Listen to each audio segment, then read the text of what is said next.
सो hi everyone, आप सभी लोगों का मेरे यूट्यूब चैनल में बहुत बहुत स्वागत है। तो आज की इस वीडियो के अंदर मैं आपको बताने जा रहा हूँ कि किस तरीके से आप फ्यूचर के परफेक्ट कॉन्टिन्यूअस टेंस को बहुत ही आसानी से चुटकियों से अपने घर बैठ करके सीख सकते हैं। तो चलिए ज्यादा टाइम वेस्ट किए शुरू करते हैं आज की अपनी वीडियो को और देखते हैं फ्यूचर के टेंस किस तरीके से हम बनाएंगे। तो सबसे पहले आप यहाँ देखेंगे future perfect continuous tense. Future perfect continuous tense होते क्या है वो जान लेते हैं।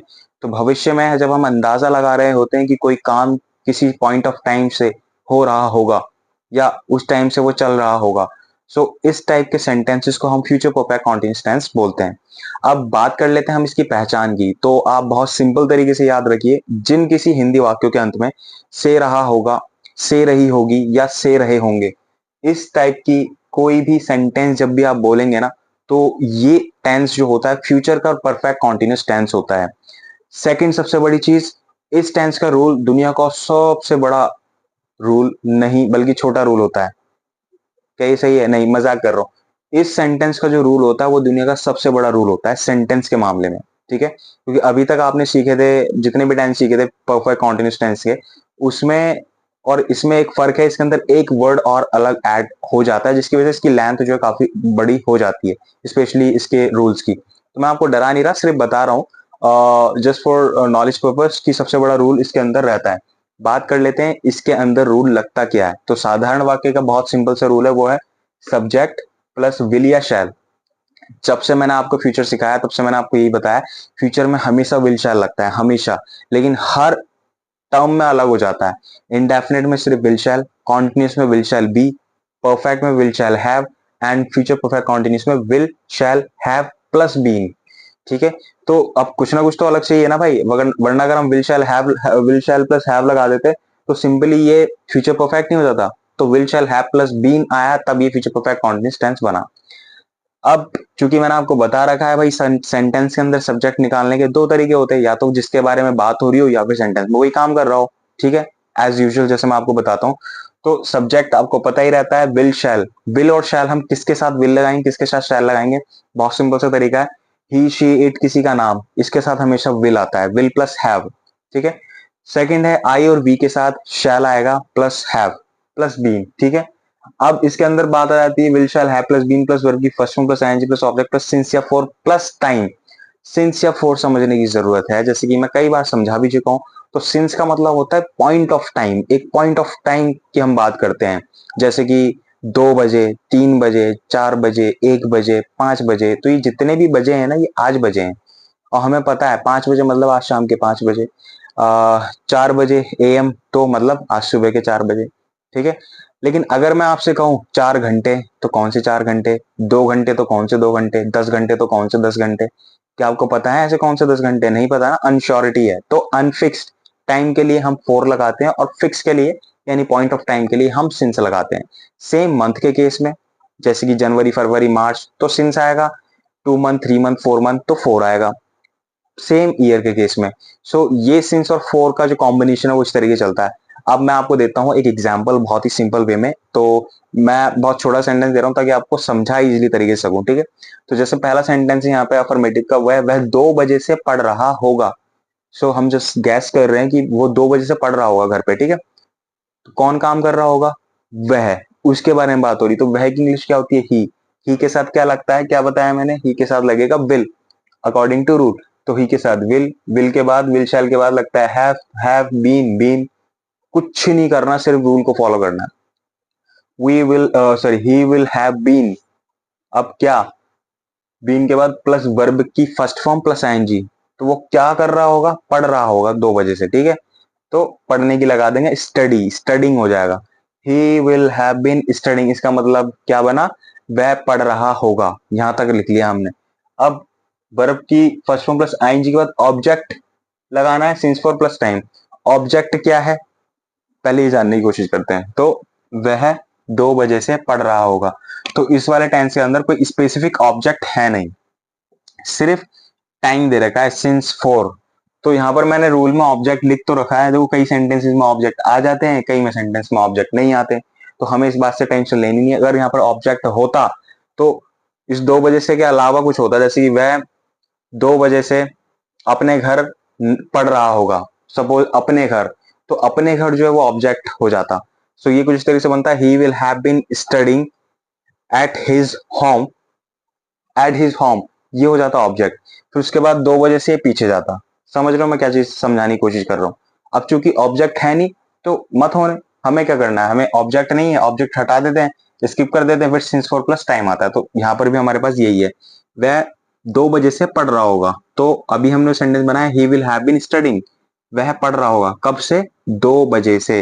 तो मैंने वही कहा ना, 2 बजे से, पता है ना मैं 2 कब बजे, आज ही बजे, तो सिंस 2 o'clock। तो कैसा था सेंटेंस, बहुत सिंपल था। तो आप भी बना सकते हो ना बहुत सिंपल तरीके से। ठीक है, सेकंड है, वे 5 सालों से गायब है, से आप ऐड कर लेना, वे 5 सालों से मुंबई जा रहे होंगे, 5 सालों से मुंबई जा रहे होंगे। तो कौन जा रहे होंगे, काम कौन कर रहा होगा, वे, हम नहीं, वे। सो वे को क्या बोलते हैं, दे के साथ विल के साथ हैव के साथ बीन प्लस वर्ब। अब वर्ब क्या है इसके अंदर, जाना। भाई वो जब चल के जाएगा तो बॉडी की मूव होगी ना, बॉडी चलेगी ना। तो वर्ब हम उसे ही बोलते हैं जिसमें मूवमेंट ऑफ बॉडी होता है। ठीक है, जिस भी चीज को करने में मूवमेंट ऑफ बॉडी होगा वो आपको वर्ब कहलाता है। तो जाना मतलब मूवमेंट ऑफ बॉडी। तो they will have been going, जहां पर गो का आईएनजी, गोइंग, तो वर्ब तक आ गया। They will have been going, वे जा रहे होंगे, कहां जा रहे होंगे, 5 सालों से मुंबई, मुंबई हो गया ऑब्जेक्ट, और 5 सालों से आ गया टाइम। तो टाइम आएगा या फिर ऑब्जेक्ट आएगा, पहले मुंबई, मुंबई आएगा according to rule object. So they will have been going to Mumbai. To क्यों आया, टू जिस डायरेक्शन में या जिस डेस्टिनेशन में हम जाते हैं वहां पर हम टू लगाते हैं, प्रीपोजिशन है, आगे सिखाऊंगा। गोइंग टू मुंबई, अब किस लिए, सॉरी, कब से जा रहे हैं, 5 सालों से, 4-5 years। अब कौन से 5 साल है नहीं पता। अगर वो कहता कि भैया 2015 से जा रहे हैं तो हम इजीली कैलकुलेट कर सकते थे, 15, 16, 17, 18, 19, 20, 21, 22, 23, 24, तो अंदाजा कर लेते लगभग 9 सालों से जा रहा है। ठीक है, अब एग्जैक्टली नहीं पता ना भाई कौन से 5 साल है, तो इसलिए 4 लगाएंगे। ठीक है, नेक्स्ट चलते हैं, इसके बाद नेगेटिव। नेगेटिव को बोलते हैं हम नकारात्मक, मींस इसके अंदर हम नहीं नहीं लगा करके बात करते हैं, कोई भी सेंटेंस हो उसमें नहीं। तो जैसे कि सब्जेक्ट प्लस विल शैल, यहां पर विल शैल के जस्ट तुरंत बाद नॉट लग जाएगा, then have plus been plus verb की first one plus ING plus object plus since for plus time. थक गया भाई। अच्छा, इसके बाद है नेक्स्ट, जैसे कि मैं बोलूं, रोहित 4 घंटे से नदी में नहीं तैर रहा होगा, 4 घंटे से वो स्विमिंग नहीं कर रहा होगा, सपोज मान लो। सो रोहित, चूंकि नेम है तो नेम का सिंपली नेम आएगा, Rohit will not have been, Rohit will not have been swimming, तैरना। ठीक है, वर्ब है तैरना। अब कहा, into the river for 4 hours, अब नदी में ये ऑब्जेक्ट हो गया, into the river for 4 hours, last में 4 घंटे से तो ये टाइम आ गया, तो 4 hours। समझ में आई चीज? तो देखो बहुत ही सिंपल तरीका है इंग्लिश को बनाने का, बशर्ते आपको फॉर्मूला याद रखना है, यानी कि जो रूल्स आपको बताए जाते हैं ना उन रूल्स को आपको याद रखना है। अगर आपको रूल्स याद हैं तो आपको कोई भी सेंटेंस दे दे आप उसे सोते हुए भी बना सकते हैं, लिटरली। लेकिन अगर आप इन रूल्स को फॉलो नहीं करते हैं ना और आप हवा हवा में इंग्लिश सीखने की कोशिश करेंगे तो आपकी इंग्लिश हवा हवा हवा ही हो जाती है। तो इसलिए ऐसी गलती बिल्कुल भी ना करें, बेसिकली तरीके से चीजों को सीखें, राइट। इसके बाद नेक्स्ट है सेकंड, वो है, वो 2 महीनों से घर नहीं जा रहे होंगे, 2 महीने से वो घर नहीं जा रहे होंगे। सो कौन नहीं जा रहे होंगे, वो नहीं जा रहे होंगे, वो या बे तो दोनों एक ही मीन है इंग्लिश में, इसको बोलेंगे हम they will not have been, अब जाना तो going to home for 2 months, 2 महीने से। ठीक है, तो इस तरीके से बहुत ही सिंपली तरीके से आप बना सकते हो फ्यूचर परफेक्ट कॉन्टिन्यूस। चलते हैं हम इंटरोगेटिव सेंटेंस की तरफ और देखते हैं इंटरोगेटिव सेंटेंस का रूल क्या होगा और किस तरीके से टेंस बनेंगे। तो देखो सबसे पहले इंटरोगेटिव का मतलब होता है प्रश्नवाचक। तो इसके अंदर जितने भी सेंटेंसेस होंगे वो क्या से स्टार्ट होंगे, क्या इतने दिनों से वो ये रहा होगा, क्या 2 सालों से वहां रह रहा होगा, क्या वो ऐसा कर रहा होगा, तो क्या से हमेशा स्टार्ट होंगे। तो रूल देख लेते हैं। सबसे पहले आता है विल शैल प्लस सब्जेक्ट। ठीक है, विल शैल के तुरंत बाद subject, then have, then been. Will shall plus subject plus have plus been plus verb की first form plus ING plus object plus since for plus time plus question mark. ठीक है, तो इस तरीके से सेंटेंस का ये रूल था, सॉरी इंटरोगेटिव का। अब हम बात करते हैं पहला टेंस, क्या वह 50 सालों से वहां रह रहा होगा। सो कौन, किसके बारे में बात हो रही है, वह की। सो विल ही, क्योंकि ही के साथ विल लगता है, so will he have been living, verb की first form plus ING. Verb क्या है? लिविंग, रहना, रहना ही तो वर्ब है इस वाले सेंटेंस में। सो लीव के साथ living. Will he have been living कहाँ? देयर। तो देयर जो है ये ऑब्जेक्ट है, वहां।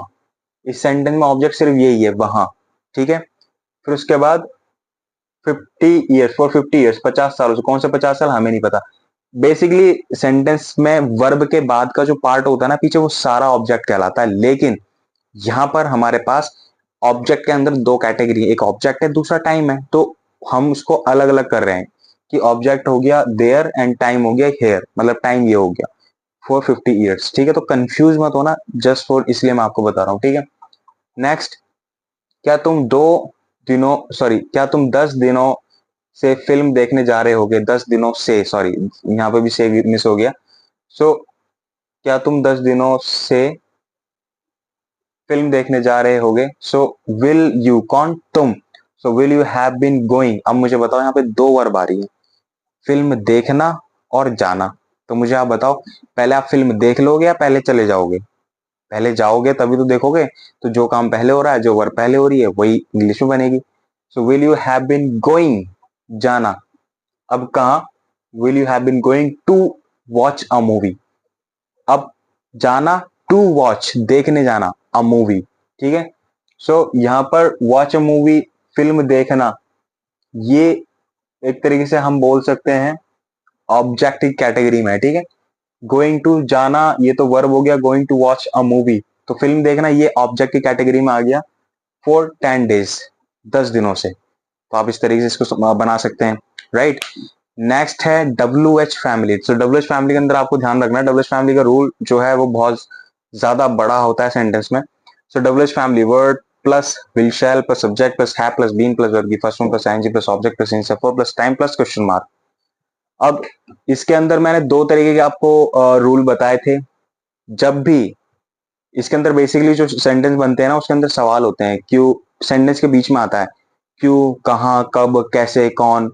तो इतना ध्यान रखना, कुछ स्पेशल सेंटेंस जैसे कि कितना, कितने दिन, कब से, ये दो टाइप के सवाल जब बनेंगे ना, तो उसमें कभी भी सिंस और फॉर सेंटेंस के एंड में ना जाकर सबसे पहले आता है। और सिंस या फॉर में से सिर्फ सिंस ही लगता है। जैसे आप पूछो कि आप वहां पर कितने सालों से रह रहे हो। अब चूंकि टाइम हम उससे खुद ही पूछ रहे हैं, टाइम तो मेंशन है ही नहीं। तो आप अगर किसी से पूछोगे आप वहां पर कितने साल से रह रहे होंगे, तो कितने के लिए आपको सिंस हाउ मेनी डेज लगाना होगा या सिंस वैन लगाना होगा, एग्जैक्टली टाइम जानने के लिए। ठीक है, फोर नहीं लगाते हम, सिंस से स्टार्ट करते हैं। तो उस केस में सिंस और फोर में से सिंस सबसे आगे आ जाता है। ठीक है। तो अभी फिलहाल हम उसे अवॉइड करते हैं, उस सेंटेंस को हम छोड़ते हैं। हालांकि मैंने पीछे की वीडियोस में बना के बता भी रखा है, तो आप चाहे वो चेक कर सकते हैं। तो अभी हम सिंपल चलेंगे, बिल्कुल स्ट्रेट। जो हमें बताना है वो है, क्या, सॉरी, आप 2 सालों से परीक्षा की तैयारी कैसे कर रहे होंगे? आप कैसे पढ़ रहे होंगे ऐसी कंपटीशन वाली पढ़ाई के लिए, ऐसी कंपटीशन वाले एग्जाम के लिए 2 सालों से होगी। सो आपकी बात हो रही है कि आप कैसे पढ़ रहे। So how will you have been preparing, तैयारी करना। ठीक है, तो वर्ब है यहाँ पे तैयारी, परीक्षा की तैयारी करना। So how will you have been preparing for exam for 2 years, 2 सालों से आप कैसे तैयारी कर रहे होगे। समझ में आया? क्योंकि यहाँ पर टाइम मेंशन कर रखा, तो इसलिए हमने आराम से पीछे फॉर 2 इयर्स लगा दिया। टाइम मेंशन नहीं किया होता तो भाई वही फिर सिंस से स्टार्ट होता। ठीक है। नेक्स्ट, वह 2 दिनों से हमारा इंतजार क्यों कर रहे होंगे? वाई विल ही, क्योंकि वह की बात है। So why will he have been waiting for us for 2 years, वो हमारा, सॉरी 2 इयर्स कह रहा हूँ, फॉर 2 डेज, वो 2 दिन से हमारा इंतजार क्यों कर रहे होंगे। तो मैंने यहाँ पर ये सेंटेंस भी बना दिया। अब आप इसको उठा उठा के सेंटेंस को आप सिंपली जो रूल है उससे मैच कर करके देख सकते हैं। ठीक है।